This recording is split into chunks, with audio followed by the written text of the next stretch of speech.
Hello and welcome to Wednesday's Night Out with your host, Joseph from Turnpike Plaza 365 Rec Squad.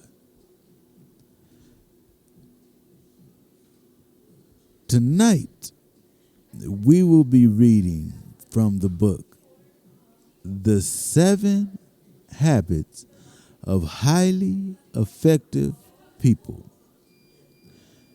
Powerful Lessons in Personal Change by Stephen R. Covey.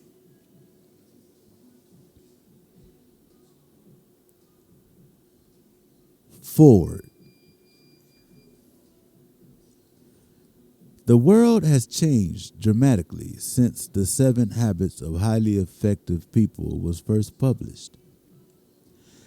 Life is more complex, more stressful, more demanding. We have transitioned from the industrial age into the information knowledge worker age, with all of its profound consequences. We face challenges and problems in our personal lives, our families, and our organizations, unimagined even 1 and 2 decades ago. These challenges are not only of a new order or magnitude, they are altogether different in kind. These sweeping changes in society and rumbling shifts in the digitized global marketplace give rise to a very important question. One I'm asked fairly often. Are the 7 habits of highly effective people still relevant today? And for that matter, will they be relevant 10, 20, 50, 100 years from now? My answer: the greater the change and more difficult our challenges, the more relevant the habits become. The reason: our problems and pain are universal and increasing, and the solutions to the problems are and always will be based upon universal, timeless, self-evident principles common to every enduring, prospering society throughout history. I did not invent them and take no credit for them. I've simply identified and organized them into a sequential framework.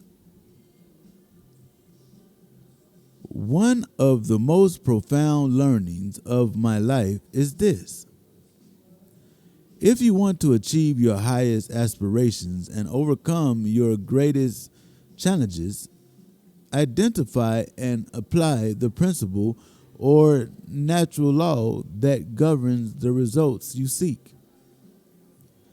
How we apply a principle will vary greatly and will be determined by our unique strengths, talents, and creativity. But ultimately, success in any endeavor is always derived from acting in harmony with the principles to which the success is tied.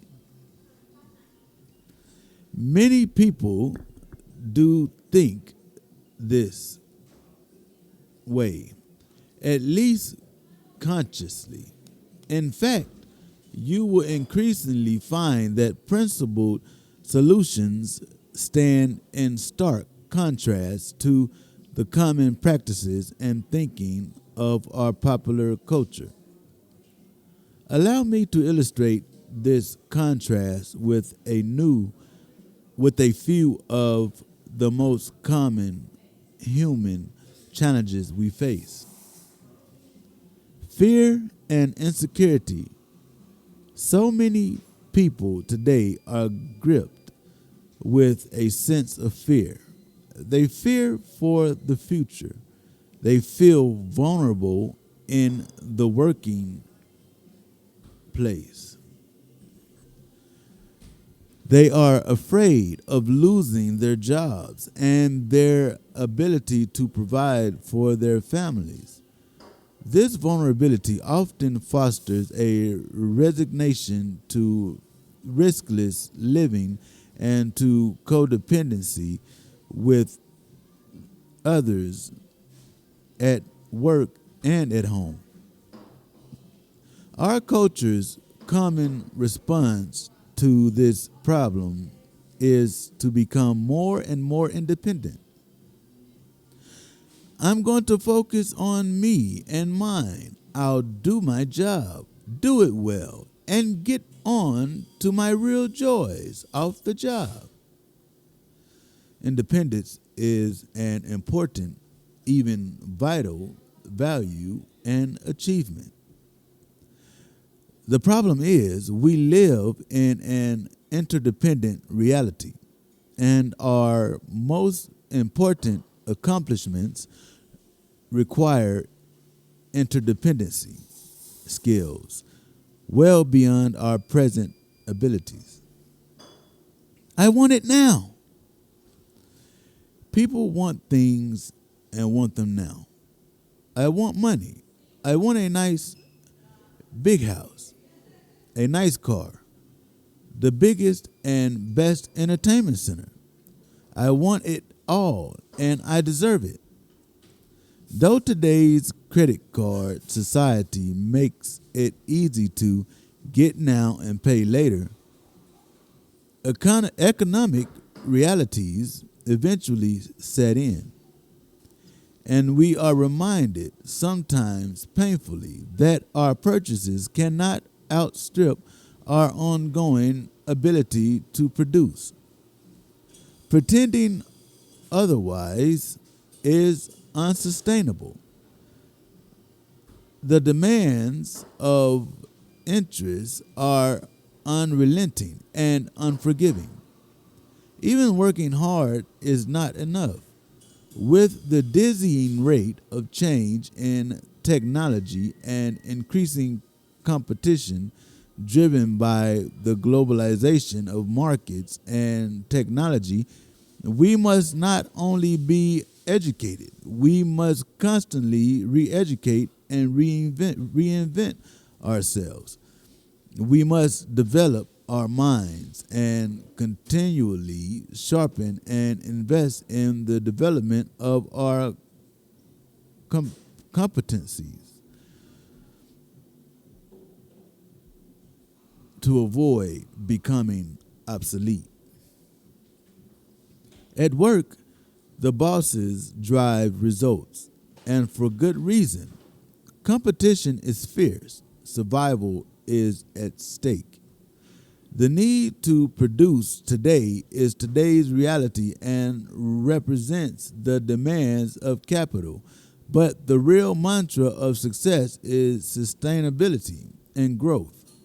You may be able to meet your quarterly numbers, but the real question is, are you making the necessary investment that will sustain and increase that success 1, 5, and 10 years from now? Our culture and Wall Street screams for results today. But the principle of balancing the need to meet today's demands with the needs to invest in the capabilities that will produce tomorrow's success is unavoidable. The same is true of your health, your marriage, your family, relationships, and your community needs. Blame and victimism. Wherever you find a problem, you will usually find the finger pointing of blame. Society is addicted to playing the victim. If only my boss wasn't such a controlling idiot. If only I hadn't been born so poor. If only I lived in a better place. If only I hadn't inherited such a temper from my dad. If only my kids weren't so rebellious. If only the other department didn't mess up orders all the time. If only we weren't in such a declining industry. If only our people weren't so lazy and without drive. If only my wife was more understanding. If only, if only. Blaming everyone and everything else for our problems and challenges may be the norm and may provide temporary relief from the pain. But it also chains us to these very problems. Show me someone who is humble enough to accept and take responsibility for his or her circumstances and courageous enough to take whatever initiative is necessary to creatively work his or her way through or around these challenges. And I'll show you the supreme power of choice. Hopelessness. The children of blame are cynicism and hopelessness. When we succumb to believing that we are victims of our circumstances and yield to the plight of determinism, we lose hope, we lose drive, and we settle into resignation and stagnation. I am a pawn, a puppet, a cog in the wheel and can do nothing about it. Just tell me what to do. So many bright, talented people feel this and suffer the broad range of discouragement and depression that follows. The survival response of popular culture is cynicism. Just lower your expectations of life to the point that you aren't disappointed by anyone or anything. The contrasting principle of growth and hope throughout history is the discovery that I am the creative force of my life. Lack of life balance. Life in our cell phone society is increasingly complex, demanding, stressful, and absolutely exhausting. For all our efforts to manage our time, do more, be more, and achieve greater efficiency through the wonders of modern technology, why is it we increasingly find ourselves in the thick of thin things, subordinating health, family, integrity, and many of the things that matter most to our work? The problem is not our work, which is the sustaining engine of life. It's not the complexity or change. The problem is that our modern culture says, go in early, stay later, be more efficient, live with the sacrifice for now. But the truth is that balance and peace of mind are not produced by these. They follow the person who develops a clear sense of health, a clear sense of his or her highest priorities, and who lives with focus and integrity toward them. What in what's in it for me? Our culture teaches us that if we want something in life, we have to look out for number one. It says life is a game, a race, a competition, and you better win it.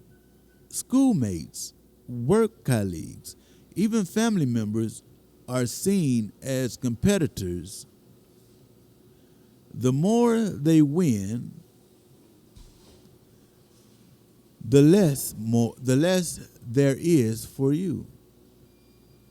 Of course, we try to appear generous and cheer for others' successes, but inwardly, privately, so many of us are eating our hearts out when others achieve many of the great things in the history of our civilization, when civilization have been achieved by the independent will of a determined soul. But the greatest opportunities and boundless accomplishments of the knowledge worker age are reserved for those who master the art of we. True greatness will be achieved through the abundant mind that works selflessly with mutual respect for mutual benefits. The hunger to be understood.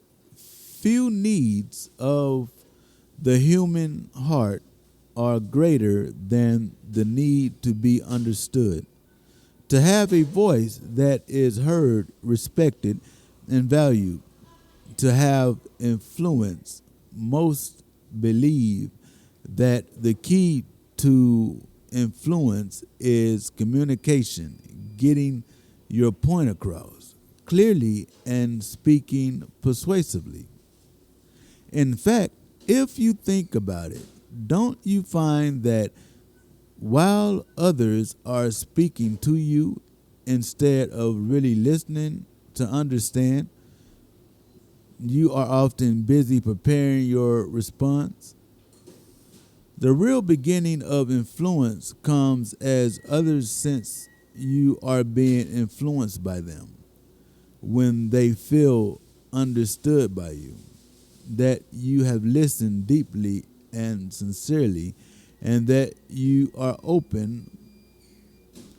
But most people are too vulnerable emotionally to listen deeply, to suspend their agenda long enough to focus on understanding before they communicate their own ideas. Our culture cries out for, even demands, understanding and influence. However, the principle of influence is governed by mutual understanding born of the commitment of at least one person to deep listening first. Conflict and differences. People share so much in common, yet are so magnificently different. They think differently. They have different and sometimes competing values, motivations, and objectives. Conflicts naturally arise out of these differences. Society's competitive approach to resolving the conflict and differences tends to center on winning as much as you can. Though much good has come from the skillful art of compromise, where both sides on their positions until an acceptable middle point is reached, neither side ends up truly pleased. What a waste to have differences drive people to the lowest common denominator between them. What a waste to fail to unleash the principle of creative cooperation in developing solutions to problems that are better than either party's original notion. Personal stagnation. Human nature is four-dimensional: body, mind, heart, and spirit. Consider the differences and fruits of the two approaches. Body, cultural tendencies. Maintain lifestyle. Treat health problems with surgery and medication. Principle. Prevent diseases and problems by aligning lifestyle to be in harmony with established, universally accepted principles of health. Mind, culture. Watch television. Entertain me. Principle. Read broadly and deeply. Continuous education. Heart, culture. Use relationships with others to forward your personal selfish interests. Principle. Deep, respectful listening and serving others brings greatest fulfillment and joy.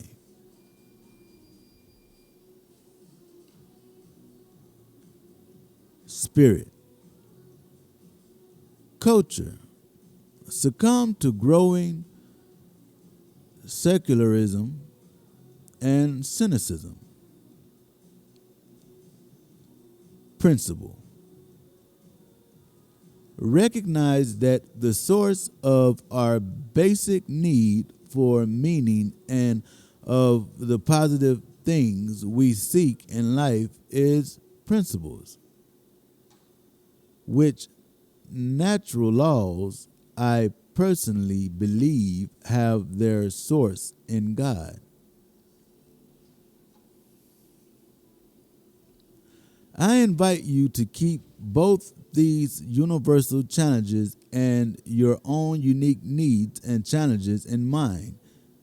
As you do, you will find enduring solutions and direction. You will also find the contrast between the popular culture's approach and the timeless principled approach of the ages will become more and more evident. On a final personal note, I want to repeat a question I constantly pose in my teaching. How many on their deathbeds wished they'd spent more time at the office or watching TV? The answer is no one. They think about their loved ones, their families, and those they have served. Even the great psychologist Abraham Maslow, at the end of his life, put the happiness and fulfillment and contributions on his posterity ahead of his self-actualization, the top need of his famous need hierarchy. He called it self-transcendence. This is so true with me. By far, the greatest and most satisfying impact of the principles embodied in the 7 habits comes out of the lives of many children and grandchildren.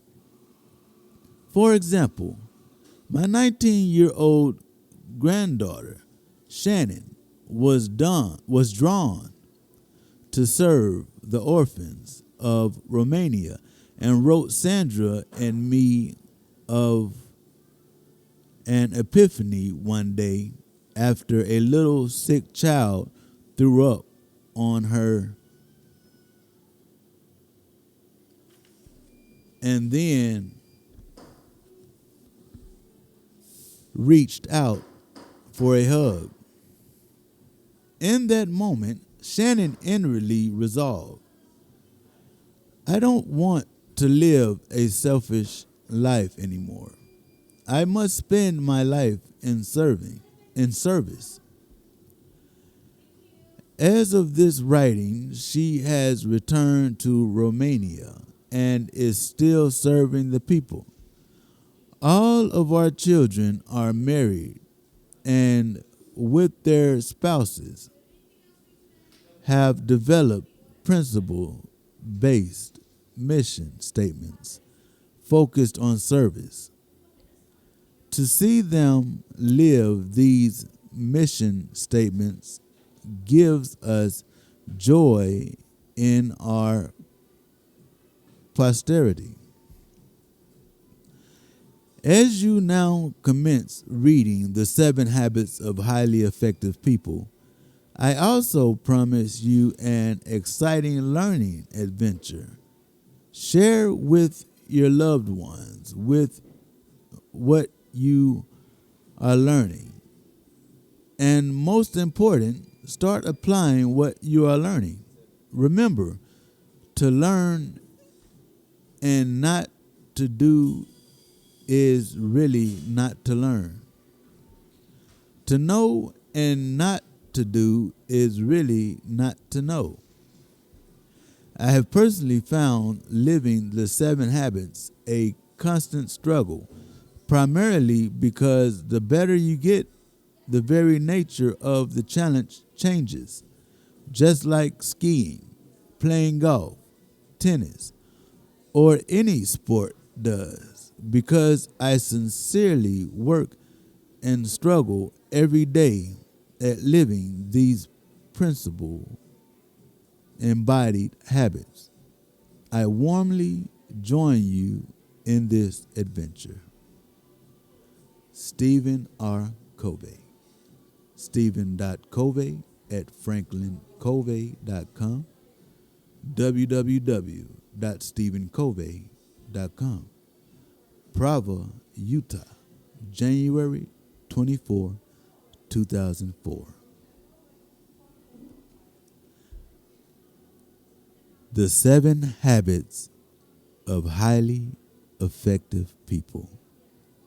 Powerful Lessons in Personal Change. Stephen R. Covey. Turnpike Plaza 365, Rec Squad.